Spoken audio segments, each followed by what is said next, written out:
You are listening to WBHM Digital Broadcasting, Birmingham, Alabama.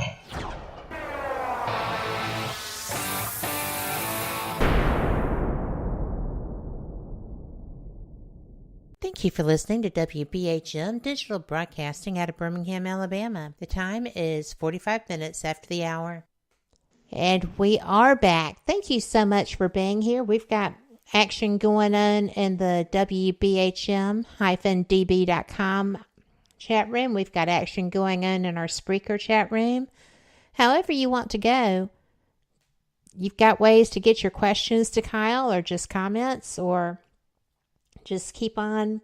We're learning all kinds of things here, and he is not minding at all clarification. So if you know Kyl, he's all about making sure you understand. So thanks for being here. I am having such a good time and learning so much. Me too. My whole driving motivation, my whole life has been, one, to learn what the truth is. I don't care what the truth is. I just want to learn it. And then two, as I discover things, to make sure that other people have access to that same information. They can judge how they want to use it, but I want to make sure it's out there for them to use. Well, I know that I appreciate you putting information out there. I use it a lot. And, it actually helps me in my investigations. So thank you for that. The one thing that I thought was interesting about you too is that you kind of, through these studies, were pulled into paranormal investigation. Yeah, that wasn't the plan.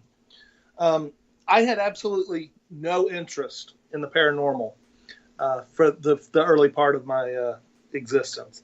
I was studying religion, and part of the nature of religion, and again, this probably will irritate some people, and they'll burn me at the stake at some point, but a lot of our modern concepts of religion have evolved from other concepts.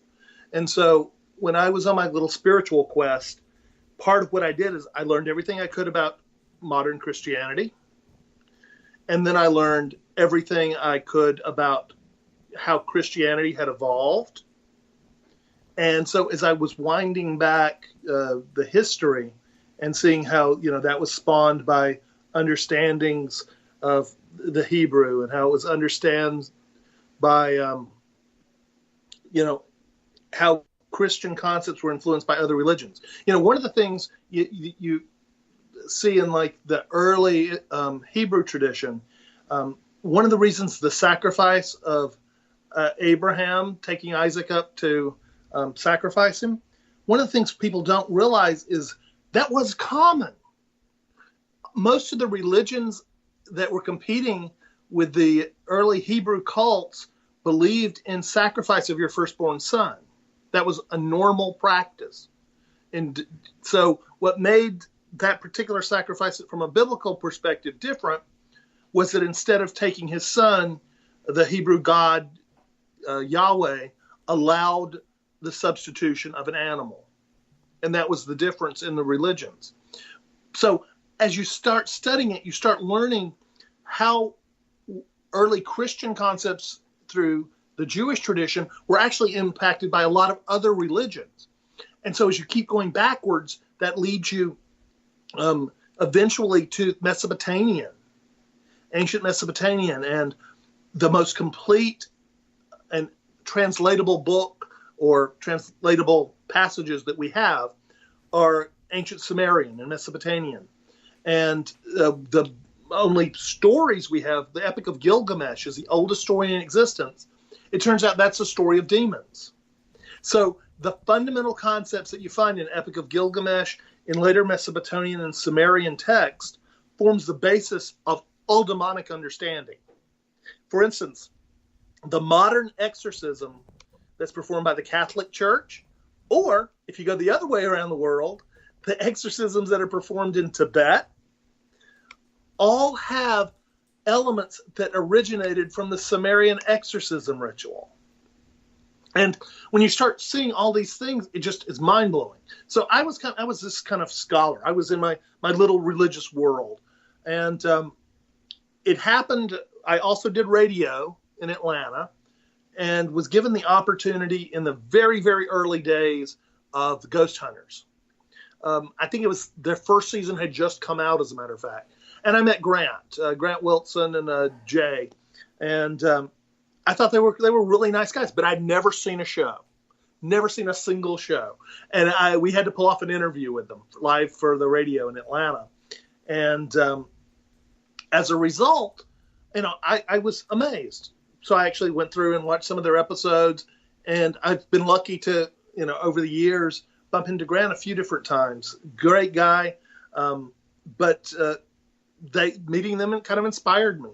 But I still never, ever would have gotten involved in the paranormal world.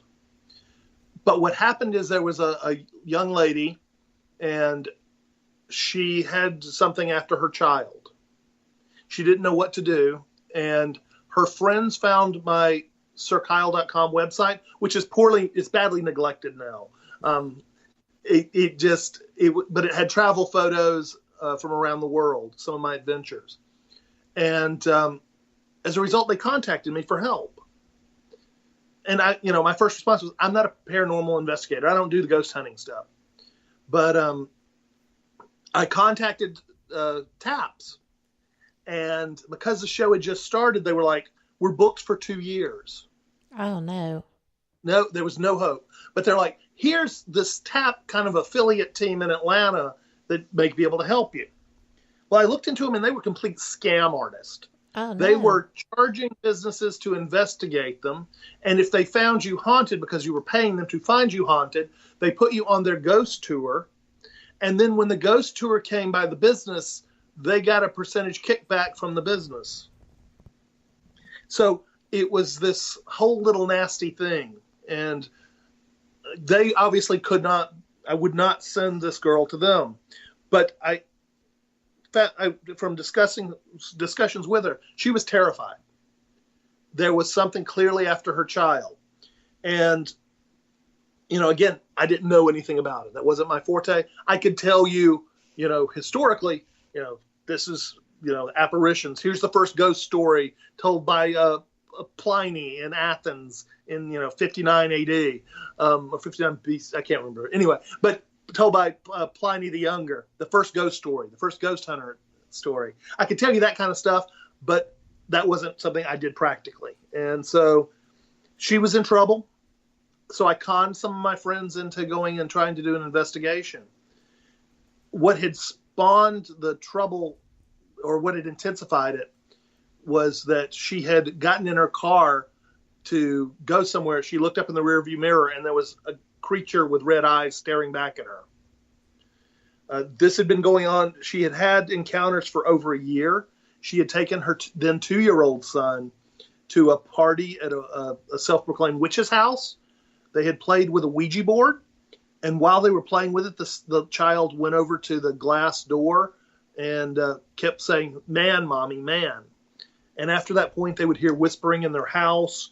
Cabinets that the child could not possibly reach were open, and things were getting worse and worse and worse. They were hearing whispering voices, doors and things like that occasionally moving.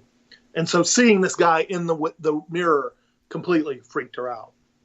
So based on that, we went and we were going to, I conned my friends into doing a quote unquote ghost hunters investigation, not knowing what we were doing. And the night before we came, it attacked. Oh, no. It didn't cause physical harm to them, but her and her boyfriend were sitting on the couch, and it started turning off the lights. They had the breaker box behind them. And so it turned them off, it turned them on 3 times, and then it slammed all the doors in the house. So they ran out, and that was the kind of the setup for us doing our investigation a week early. And darned if that place wasn't really having a problem. I was completely blown away by, we got self-illuminated balls of light, which people will falsely call an orb. We got visible to the naked eye. A blue light comes out hovers there and then executes a 90-degree turn. We had my best friend's son was, I think, 12 at the time. He was terrified, but he wanted to prove that he was a man. So he's there, but he's nervous. So he's clicking a laser thermometer that I'd purchased, and something slapped him on the wrist and burned him. We got amazing EVPs that still to this day I can't explain because they were so amazing. One of them, I had bought some real high-end digital recorders. One of them is an Olympus LS11, which is the best recorder for my money made. I think so. We had that running, and you always are going to get hiss if you don't have filters and stuff on. So you've got the hiss going. Then the hiss drops to 0. No hiss at all, which Olympus says can't happen on their equipment. And at that point, a voice, clear as day, says, "Watch this." It goes back to 0. About 2 seconds later, hiss starts back. Meanwhile, in one of the other rooms, we had a video camera running on the floor, and with just a standard video camera with a light and all of that. We're watching it because I'd also bought a security system. So the video screens for the security system in IR show that room goes dark. And the presumption is maybe the battery went out in the light for the camera. We go and we look at the video, and the time sync is about 3 seconds after the watch this on the EVP. And this blob moves across the screen, grabs the camera, and shakes it. And then moves away. Showing out. And, for me as a first-time investigator, this was mind-boggling. And then to top it all off, that we didn't know this at the time, though. Because we weren't watching that real time, obviously. At the end of the evening, we start to pack up. And we've locked every door in the house, and we've actually put tape with signatures on it to prove that we sealed these doors, whatever. We're standing outside, and something pulls back the blinds and looks at us. And so no way. We go back. Yeah, we go That's back extreme. into the house, tearing it apart, trying to figure out what's going on. We have our back to 2 of the doors that we've sealed, and something starts pounding on the door. I don't think I'm giving away too many confidences to say. I think I smelled urine as 2 of my investigators ran outside. But it was this amazing experience.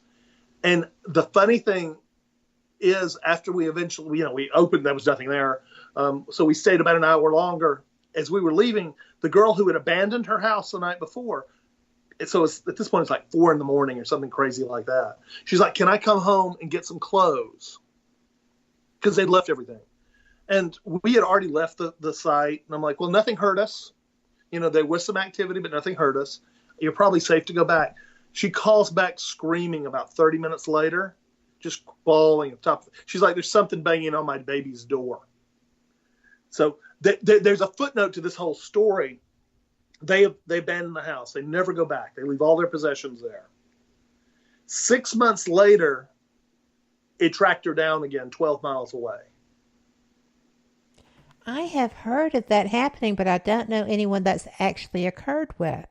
Yeah. The good thing by that point in time, I had already been doing a lot of little paranormal investigation stuff, and I had begun to arm myself from a practical perspective with the tools that I use today for the demon type stuff. And we were able to eliminate the threat to her the second round. But the fact that it tracked her down that distance was eye-opening. Well, obviously it had a connection to her son. Yeah. Which allowed that to happen. He was an easy mark. So. Well, young, Yeah. and we are just about to our top of the hour news break. I can't believe this time is going so quickly, but we'll be back. This is going to be a 5-minute thing. This is a great time to